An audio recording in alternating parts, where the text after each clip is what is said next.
Shout out Near Falls with D Hall's podcast. Welcome to Near Falls with D Hall. He's talking on bars and how they win it all. Yeah, it's just Near Falls with D Hall. The final takedown, the glory or the fall. So loosen up, step on in, wrestle with the need to win. Talking Near Falls with D Hall. Ready or not, he's here to brawl.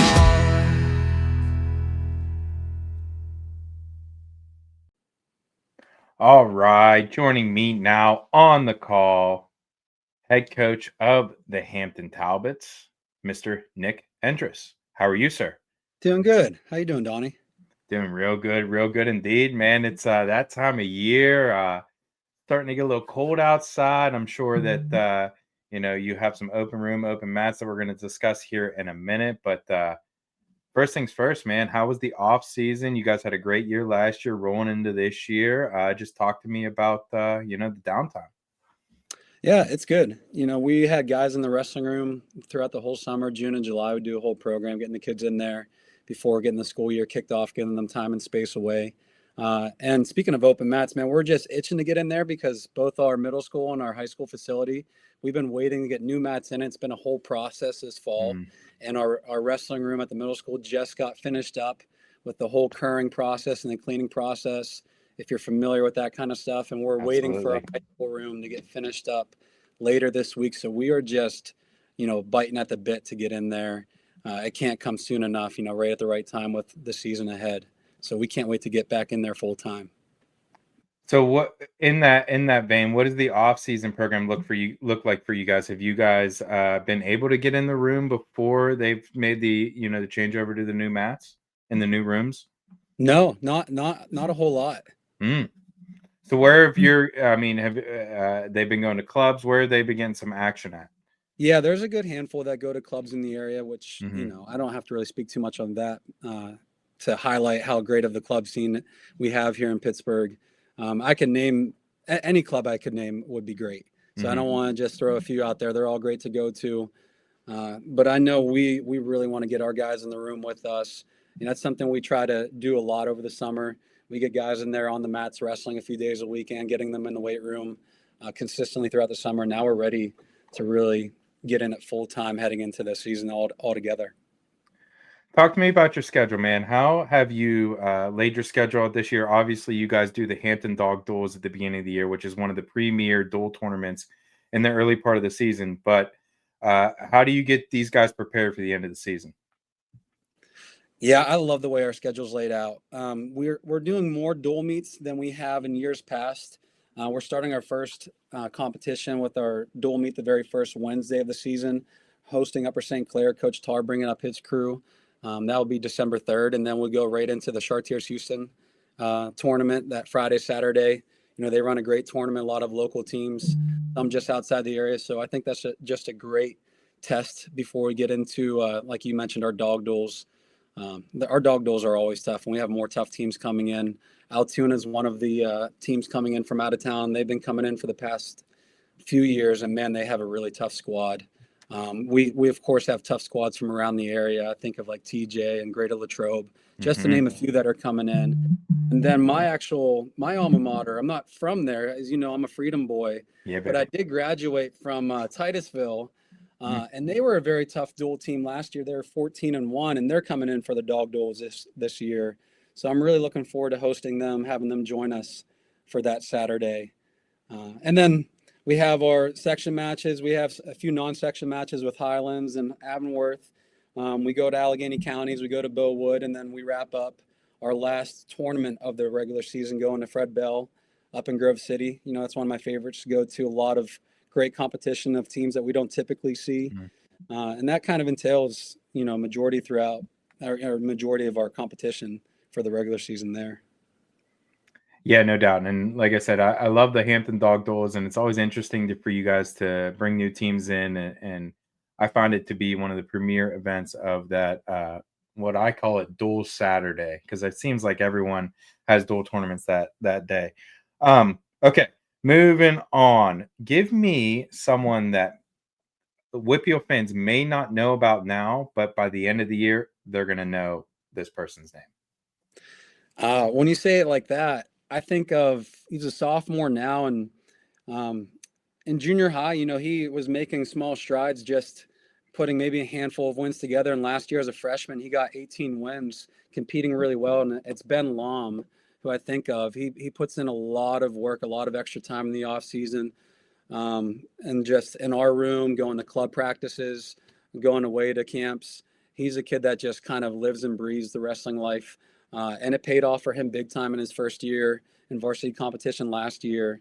I believe getting 18 wins for us. And that was just a real, pleasant surprise, just seeing his work ethic. You wouldn't be surprised just seeing how he works every day. And so I foresee him jumping levels again this year. I'm excited about him. He'll be around 120 pounds for us, right around there.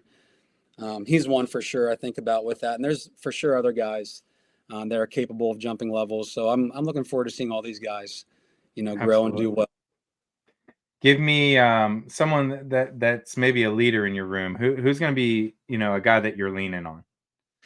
So our two big leaders last year, it's not going to be much of a secret. Unfortunately, both suffered, what are very likely season-ending injuries before we even get into the season. And they were two big leaders on the mat and off the mat with their voices. And these are guys I'm talking about with Dustin Kerr and Logan Glock. And it's their senior year, so they're for sure going to be around impacting the guys, but it's going to be more from a helping coaching perspective, as I don't know if they're going to be getting on the mat competing this year, unfortunately, with the injuries that they're both going through. But they're for sure big parts in our program and the leadership that they provide. But guys in the room, we have another returning captain, senior Brandon Johnston, that's capable of leading. We have a lot of seniors. Johnny McKelvey coming into having a healthy season last year. He was hurt.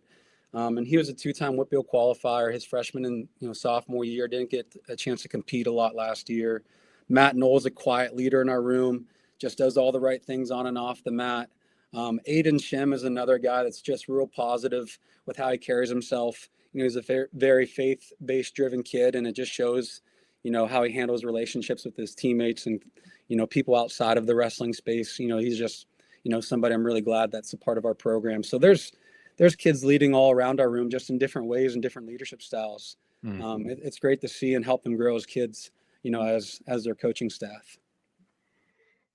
My man Kenny Downing back with you this year? Oh yeah, Kenny's Let's for sure. Go, my Kenny, man. Ethan Headley. I wasn't sure, man. He keeps popping out kids over there. I wasn't sure if he was going to get the clamps on it, being able to do it or not. I know he's going to be supplying our wrestling program for a while. Seriously, all boys. I love Kenny. Yeah, yes, Kenny will for sure be back. Who else is helping you out besides Kenny? Ethan Headley's back. Dom Riggis is back. We have another coach joining in to help out more with Ed Berry. He's been involved in our program as one of our youth head coaches for a while, then helping out the middle school program, coaching the girls program last year. Chris Hart will be around, of course. Chris, I call him the mayor. He knows everybody everywhere we go. Okay. Talk to me about just, the boosters. Give me some people that, are behind the scenes that kind of make everything go that may not necessarily get the spotlight they deserve. Yeah, I think I gave her a shout out last year, and I can't praise her enough. Our booster president, Gretchen Bennett. She's just a steady, positive force in our program at every level that, I really appreciate everything she does and the rest of our booster program. There's too many to name. And then I even have our other coaches at the other levels, Joe Bursick. Joe's, a legendary name in our wrestling community and the WPIAL area with all the work that he does. And if you're around Joe, you understand quickly why. It's just kind of the person he is, not just a coach, but the person that he just affects people in a real positive way, being around him, and his coaching staff and our youth coaches. And we have a new girls coach with Chris Ruggieri, and he's going to be doing good things with the girls. So just real happy having not just good coaches, but good people everywhere. You know how important that is to growing a wrestling community. And we're definitely blessed with having a lot of good people everywhere, not just a few, but a lot. And our kids benefit because of it. Absolutely. All right. Couple new questions I have for you guys this year. Give me a glue guy for your team. Who's a guy that, is able to make the joke maybe in the right time, or, every single kid loves him on the team. Even the coaches love him. Who's the glue guy of the Hampton Talbot's? I think we have a few. Our heavyweight Evan Hunkel is definitely for sure a guy that loves to make everybody laugh. He's quick to crack a joke and quick to be in a positive way, the clown in the room. Ben Lom is very positively quirky in his own way, cracking jokes, and I would say like nice smack talk in the room that gets, some chippiness, but in a good way out of his teammates and out of himself and his own training. And I mentioned Aiden Shem. He's the guy that maybe doesn't joke around a whole lot, but just his character and his positive energy, if I could phrase it that way, that he brings to the room. He's a guy I love seeing walk in the room, walk in the space every day. That I'm really happy he's a part of our program. Absolutely. All right. Give me your goals and expectations you have for this squad. I mean, we know we lost two of our big pieces with two of our top seniors with Dustin and Logan Glock, but we still want to be competitive. We want our guys to learn what that looks like in action every day and entering competition, no matter, these are things every practice room, you hope is preached, but it doesn't matter who you're wrestling. We want to go out there, compete to win. And that's what we intend to do. We'll see how the wins and losses fall as a team and individually, but our goal is the same. Like, we're going out there competing to win. You can't control the result, but we can for sure control our preparation and the action that we're taking out there. So I think if we're doing that, the big things will follow. The team wins, the individual awards. And we have a lot of young guys. We do have a good bit of seniors. I mentioned 2 and a few others. We have about 10 seniors, but we also have a pretty big freshman class of about 8 to 10 freshmen. That's awesome. Yeah, it's great. Those guys will learn being around the upperclassmen. We have a few talented freshmen and others that are hard work and following them coming on up that I'm really excited to see them compete at the varsity level and see them develop. I've been watching them for a long time at the youth and middle school level. And I even used to teach when I first started at Hampton. I used to teach elementary, and then now I teach middle school. So I've been following some of these guys for a long time as their teacher, watching them grow and develop as young men, not just wrestlers. And now they're finally getting in our room, that I'm real excited, to have them with us in the varsity wrestling room. Yeah, that's incredible stuff. Just watching these guys grow up. I absolutely love that. Okay, last 2 questions I have for you. Social media, how can we follow the squad this year? I think for Instagram's probably one of the better ones. I believe it's Talbot's Wrestling. That's one that's probably posted the most often as far as for everybody out there to see. We have our own alumni, I think, Facebook group. I'm not really sure because I don't have Facebook. Our boosters and other members take care of that, but the Instagram gets updated more so throughout the season. Awesome. Okay. Anyone or anything you want to shout out before I leave you go, Coach? No, I love our wrestling community. I'm blessed to have a family, my wife, my daughters that support me being away. And I know we have coaches that same thing. You know how it is. It's the best sacrifice, but it's a sacrifice entering such a season like the wrestling season. There's a lot that's demanded, and it's exciting where we get to work with these kids every day, helping them reach their goals. We still have 2 alumni to competing at the college level. I want to wish them luck for their season. Zach Wright, he's in his final year at San Francisco State. He's a captain starting at 133. Isabella McNutt's wrestling for Gannon, the Gannon women's team. And Nice. She went through a long process with a pretty serious elbow injury last year, but she's healthy and back wrestling now. And I know both of their seasons just kicked off, so I want to wish them luck too. Coach, I was saving it for the last question. I kind of wanted to blindside you. I did see you get yourself in a little competition this summer. Talk about that process, man. I find that so cool for you to put yourself out there, and show your boys that it doesn't matter. Coach can still, at least put himself out there. And I just love, the examples you set for your guys. Yeah, I mean, I love competing. I don't really have it's hard to find those wrestling tournaments to go compete in, but Right. I don't really have the wrestling itch to compete. I get to do it every day in the room with our guys, and I've done it my whole life. But jiu-jitsu is what I have been doing a lot more of. Started about a year or so ago, and I get to do it down at a place called True Believer Jiu-Jitsu with Jake McClott and his crew. And it's a great community, great space.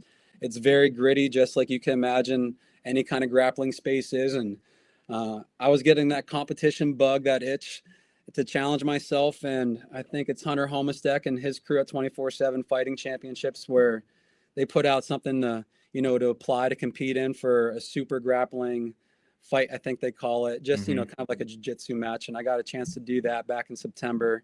and did pretty well enough to win at least. And then I did another jiu-jitsu tournament recently, a Tap Cancer Out fundraiser, just a few weeks ago, and I won my bracket for that as well. And I love it. I love competing. I love learning. That's another probably big reason why I've gravitated to it so much, is I just love learning in general. I love learning in the wrestling space as a coach, but jiu-jitsu, you get to apply a lot of the skills you have from wrestling, but then there's a whole new world with that is brand new, and you get to learn grappling in a different way, and it's been just so intriguing. Funny, different story, but to go back to that tournament, that's the first time also I wanted to compete because I wanted my daughters to see Right. dad, So absolutely. grapple on the mat, because they haven't seen dad do that. And mission accomplished. At the end of the day, my oldest daughter, we got home and in a very genuine way asked me, she goes, "Dad, have you ever lost?" And that's exactly what you want your little girl to look at you as. And of course I told her, no, I've never lost. Yes, absolutely. No, I told her, I said, Dad's lost many times, just not to. That's but awesome. No, it's been really fun. And, of course, my wrestlers think it's really cool. And I do enjoy that aspect too, to lead in a small way, by example. And, it's just another path too, that even if you don't wrestle after college, or even once college wrestling ends, for those that do wrestle, you want to get in the grappling world, there's a whole nother world to get involved in and learn in. Jiu-jitsu is just one of those avenues you can take for it, and I'm really enjoying it. So I'll toot the horn of that all day. I love it. Absolutely. I absolutely love that. Shout out Mr. Homistek over there at 247 Live and the boys. I really appreciate that story. That was great stuff. Nick, Coach, thank you so much for your time, and we will see you out there real soon, my friend. Thank you.